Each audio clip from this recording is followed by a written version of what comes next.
तो सभी लोगों को मेरे चैनल एडुसुब में स्वागत है। आज हम एक नया चैप्टर यानी कि एनिमल किंगडम की आज शुरुआत करने वाले हैं। इसके पहले हमने प्लांट किंगडम को ख़त्म किया था, तो प्लांट किंगडम के बाद हम एनिमल किंगडम आज पढ़ेंगे।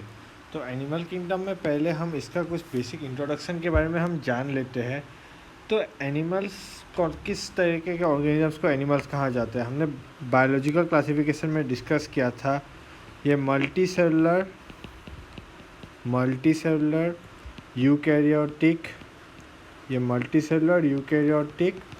हेट्रोट्रोफिक ऑर्गेनिज्म है, हेट्रोट्रोफ्स बोल सकते हैं। ये एक से ज़्यादा सेल से बने होते हैं। ये यूकैरियोटिक होते हैं, इनमें न्यूक्लियस प्रेजेंट होता है सेल में, और ये दूसरों से अपना नरिशमेंट लेते हैं।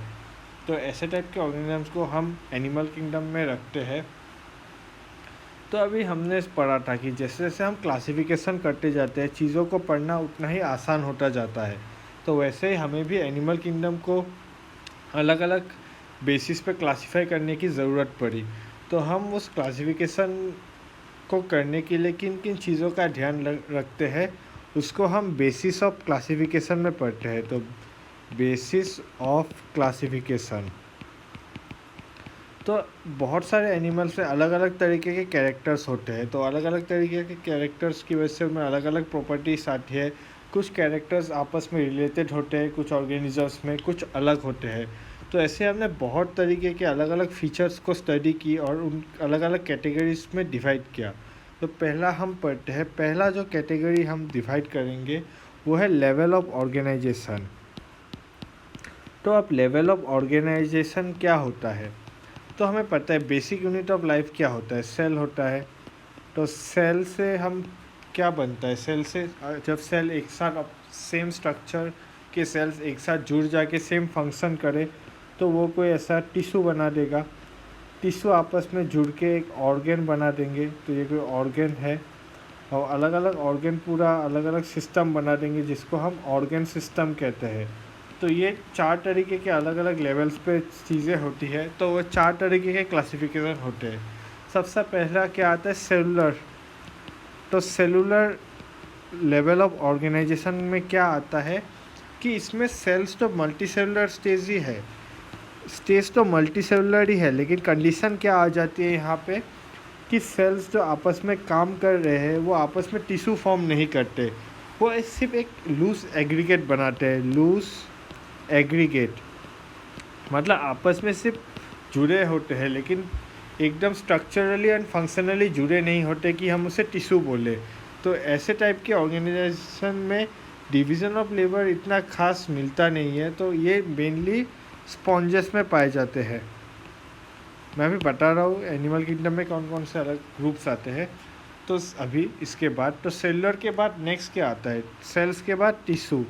तो टिश्यू लेवल में क्या होता है, टिश्यू लेवल में अलग अलग तरीके के टिश्यूज़ पाए जाते हैं जो अलग अलग तरीके के फंक्शंस को निभाते हैं। तो इन फंक्शंस के लिए अलग अलग टिश्यू होते हैं। तो इन टाइप के ऑर्गेनिजम्स को हम में टिश्यू लेवल ऑर्गेनिज्म होता है। तो हम बोल सकते हैं डिफरेंट टिश्यू, किस लिए, डिफरेंट फंक्शन के लिए। तो ये टिश्यू लेवल ऑफ ऑर्गेनाइजेशन कहाँ पाया जाता है, सिलेंटरेट्स और टीनोफोर्स में। मैं अभी बता रहा हूँ इन नाम का मतलब क्या होता है। तो टिश्यू लेवल ऑर्गेनाइजेशन के बाद आता है ऑर्गन्स लेवल। तो ऑर्गन लेवल में क्या होता है, टिश्यू आपस में ऑर्गन बना लेते हैं इन ऑर्गेनिजम्स में, और ये ऑर्गन अलग अलग फंक्शन करते हैं, लेकिन अच्छे से ऑर्गन सिस्टम अभी डेवलप नहीं हुआ है। ये पाया जाता है प्लेटीहेल्मिन्थेस। फिर आखिरी ग्रुप आता है हमारा ऑर्गन सिस्टम। इनमें अलग अलग तरीके के ऑर्गन सिस्टम फॉर्म कर लेते हैं, जैसे हमारा रिप्रोडक्टिव सिस्टम हो गया, रेस्पिरेटरी सिस्टम, डाइजेस्टिव सिस्टम। तो ये क्या बोलते हैं, हम बोल सकते हैं एस्केलमिन्थिस से चल के कॉर्डेटा तक। तो एस्केलमिन्थिस से लेके कॉर्डेटा तक इनमें सब में ऑर्गन सिस्टम ही होता है। तो अभी हम एनिमल किंगडम पढ़ रहे हैं। तो किंगडम के बाद क्या आता है, हमने लिविंग वर्ल्ड पे पता है हमें फाइलम। तो एनिमल किंगडम में अलग अलग तरीके के फाइलम आते हैं। तो ये हमारा एनिमल किंगडम में किस किस तरीके के फाइलम आते हैं, तो याद रखिए पहला आता है फाइलम पोरीफेरा। पॉडीफेरा के बाद सिलेंटरेटा, फिर टीनोफोरा, तो टीनोफोरा के बाद प्लेटीहेलमिन्थिस,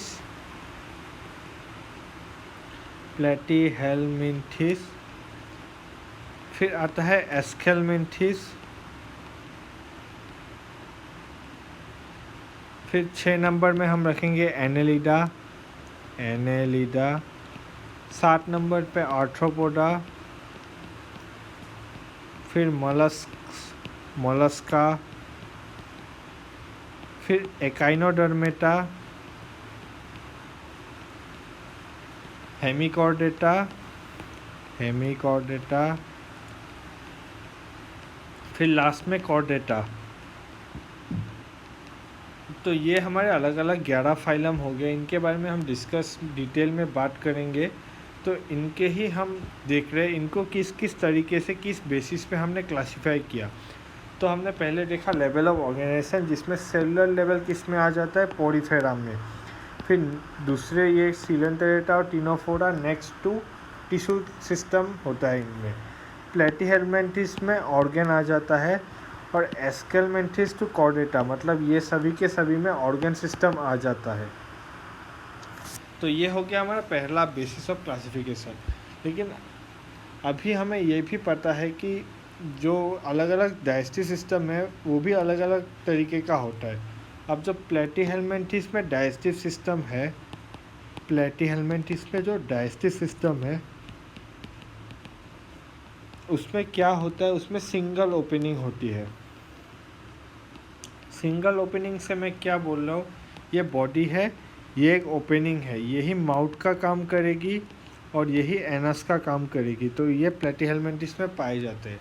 लेकिन अब एस्केलमिन्थिस या हायर ऑर्गेनिजम्स की अगर मैं बात करूँ, तो हायर ऑर्गेनिजम्स की जब हम बात करते हैं तो हायर ऑर्गेनिजम्स में क्या पाया जाता है, 2 अलग अलग ओपनिंग्स, पहला होगा माउथ और दूसरा होगा एनस। तो ये डिफरेंस होता है, इसको हम बोलते हैं कंप्लीट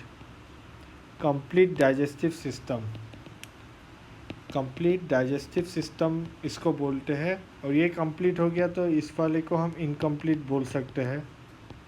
तो ये हो जाता है। अब आप जानते भी होंगे ओपन सर्कुलेशन और क्लोज सर्कुलेशन क्या होगा। ओपन सर्कुलेशन और क्लोज सर्कुलेशन, तो ओपन सर्कुलेशन उस तरीके के सर्कुलेटरी सिस्टम को कहा जाता है जो जहाँ हार्ट जो अपना दिल है, हार्ट, वो साइनसेस में ब्लड को भेजता है। साइनसेस मतलब आप ओपन स्पेस समझ सकते हैं, मतलब एक खाली सा लूमेन है जहाँ ब्लड आता है और अलग अलग सेल्स और टिश्यू उसमें मतलब नहाते हुए दिखते हैं। क्लोज सिस्टम में क्या होता है, हार्ट से ब्लड किस फॉर्म में जाता है, वेसल्स जैसे आर्टरीज और वेन्स, इनके द्वारा ब्लड फ्लो होता है।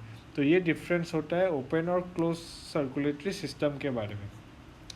अब हम बात करते हैं दूसरा क्लासिफिकेशन में हम क्या देखते हैं, सिमेट्री।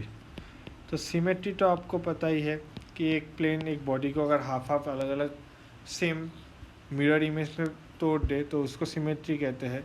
सिमेट्री में 3 केस आ सकते हैं, या तो सिमेट्री ही ना हो, एसिमेट्रिकल,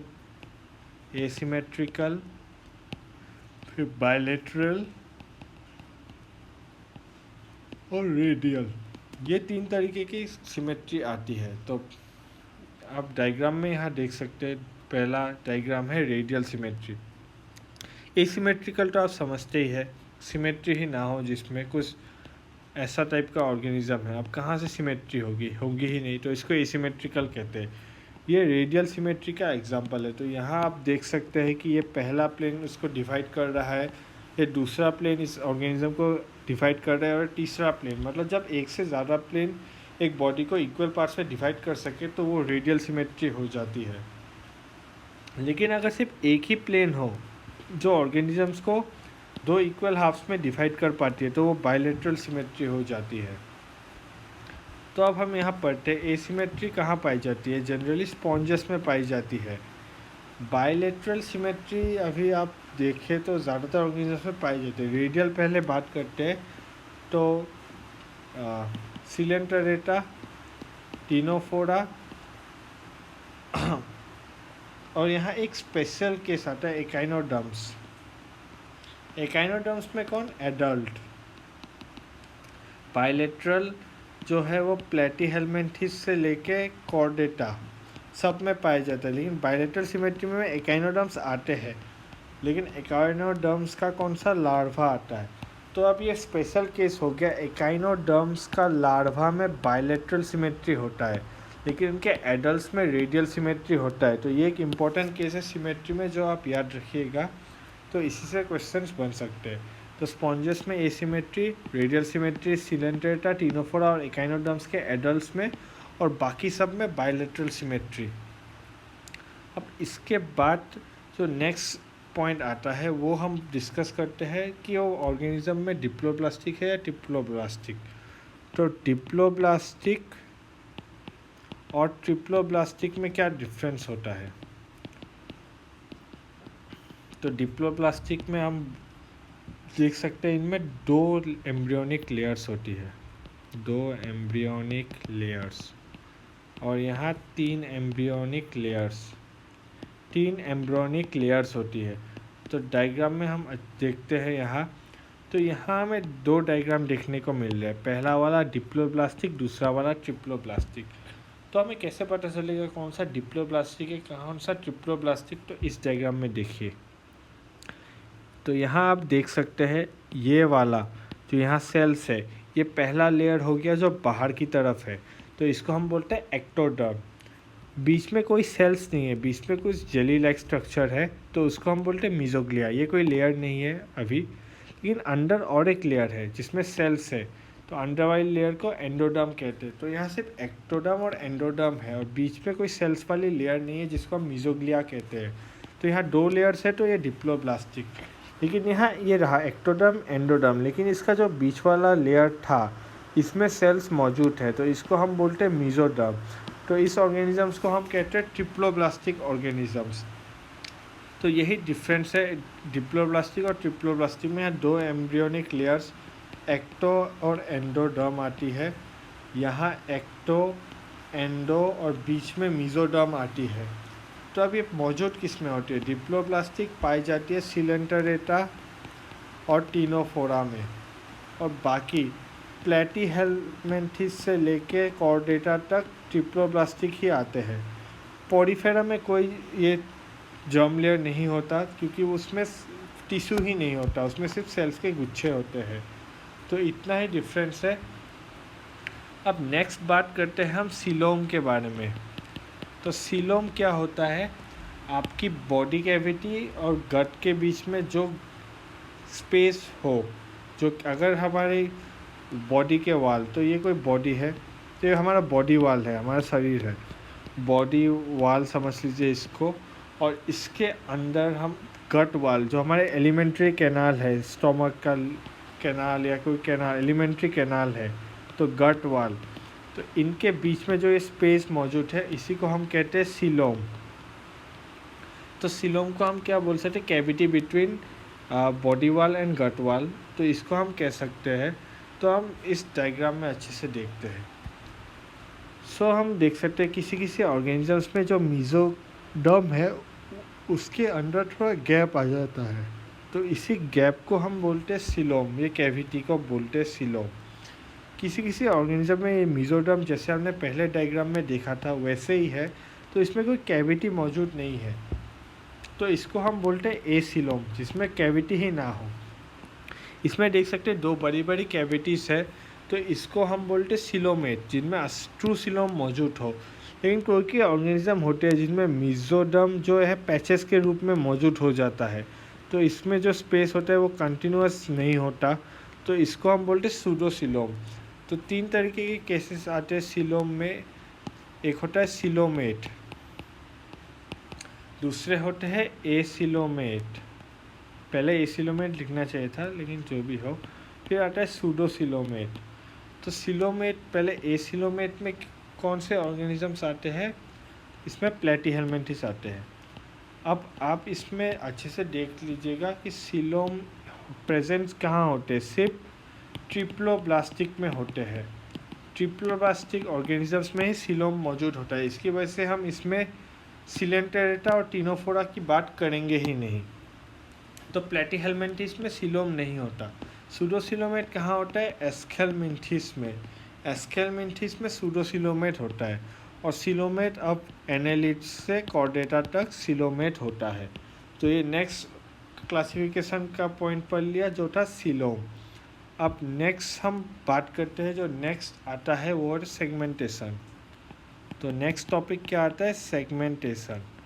सेगमेंटेशन अब क्या होता है? कुछ ऑर्गेनिजम्स ऐसे होते हैं, एनिमल्स ऐसे होते हैं जिनका बॉडी सेगमेंट्स में डिवाइड हो जाता है। बॉडी सेगमेंट्स में डिवाइड हो जाता है बोथ इंटरनली एंड एक्सटर्नली, और वो बार बार रिपीट होते जाते हैं वो स्ट्रक्चर्स, जैसे आप अर्थवर्म में देख सकते हैं। तो इस जो प्रोसेस है, जो सेगमेंटेशन का प्रोसेस है, ये जैसे अर्थवर्म में जो होता है उसको हम बोलते हैं मेटामेरिज्म। सेगमेंटेशन के प्रोसेस को हम मेटामेरिज्म कहते हैं। और ये जो एक सेगमेंट होता है उसको हम बोलते हैं मेटामेरिक सेगमेंट। तो इसी मेटामेरिज्म क्या होता है कि जो रिपीटेटिव क्या बोलते हैं, एक ऑर्गन जब सीरियली रिपीट हो बार बार एक पर्टिकुलर पैटर्न में छोटे छोटे सेगमेंट्स के रूप में, तो उसको मेटामेरिज्म बोलते हैं। और उन सेगमेंट्स को मेटामेरिक सेगमेंटेशन नहीं, मेटामेरिक सेगमेंट बोल सकते हैं। ये पाया जाता है अर्थवर्म में। तो अब सेगमेंटेशन जनरली किसमें हम बोल सकते हैं? एनालिड्स, आर्थ्रोपोड्स एंड कॉर्डेटा, इन तीनों फाइलम में ये मौजूद होता है। फिर नेक्स्ट जो टॉपिक आता है वो होता है नोटोकॉट। तो नोटोकॉट क्या होता है? नोटोकॉट एक मेसोडर्मल स्ट्रक्चर होता है। तो मेसोडर्मल स्ट्रक्चर है जो रॉड लाइक है, रॉड जैसा मेसोडर्मल स्ट्रक्चर है जो एम्ब्रियो के डॉर्सल साइट में होता है। एम्ब्रियो के डॉर्सल साइट में होता है, जो बाद में चल के कॉर्डेटा में वर्टिब्रल कॉलम बना देता है किसी किसी ऑर्गेनिज्म में। तो ये जनरली सिर्फ कॉर्डेटा में होता है। तो ये कॉर्डेटा में प्रेजेंट होता है, बाकी सब किंगडम्स में, फाइलम्स में ये एब्सेंट होता है। यही नोटोकॉट जब वर्टिब्रल कॉलम बना रहते हैं उन कॉर्डेटास को हम वर्टिब्रेट्स कहते हैं। ये हम आगे डिस्कस करेंगे। तो बेसिक क्लासिफिकेशन का डिस्कशन हमने आज यहाँ पे कर लिया। तब हम एक चार्ट देखते हैं, लास्ट टॉपिक। तो हमने सभी फाइलम्स का नाम ले लिया था, पोरिफेरा, सिलेंटेरेटा, टिनोफोरा, प्लेटी, aschelminthes, annelida, arthropoda, mollusca, echinodermata, hemichordata और कॉर्डेटा। तो इन फाइलम को हमने अलग अलग क्लासिफिकेशन किया। तो मैंने पहले बोला सेलुलर कस्ट में मौजूद होता है पोरिफेरा में, टिश्यू इन दोनों में, सिलेंटेरेटा और टिनोफोरा में, ऑर्गन प्लेटीहेलमिन्थिस में, ऑर्गन सिस्टम इन सब में। तो एसिमेट्रिकल कौन होते हैं? स्पॉन्जेस, पोरिफेरा, यहाँ देखा उनमें एसिलोमेट ही होगा क्योंकि इनमें सीलोम तो है ही नहीं। फिर रेडियल सिमेट्री कहाँ? सिलेंटेरेटा और टिनोफोरा में। फिर बायलेटरल का सब, बाकी सब में बायलेटरल। एक एक्सेप्शन है कि एकेनोडर्मेटा के रेडियल और बायलेटरल दोनों स्टेज होते हैं। रेडियल इनके एडल्ट होते हैं, बायलेटरल इनके लार्वा होते हैं। फिर हमने देखा बॉडी कैविटी ना हो तो प्लेटीहेलमिन्थिस, सूडोसिलोम हो तो एस्केलमिन्थिस, बाकी सब सिलोमेट होते हैं। तो यहाँ पे हमने पूरा एक रफ आइडिया ले लिया एनिमल किंगडम के बारे में कि हम क्या पढ़ने वाले हैं आगे के लेक्चर्स में। तो आज के वीडियो के लिए इतना ही। तो अगर ये आपको वीडियो अच्छा लगे तो लाइक करें और चैनल को सब्सक्राइब करें, और हो सके तो इस वीडियो को जितना हो सके शेयर कीजिए। कुछ अगर इससे रिलेटेड डाउट हो आप कमेंट सेक्शन में ज़रूर पूछिएगा। तो आज के वीडियो के लिए इतना ही। Thank you.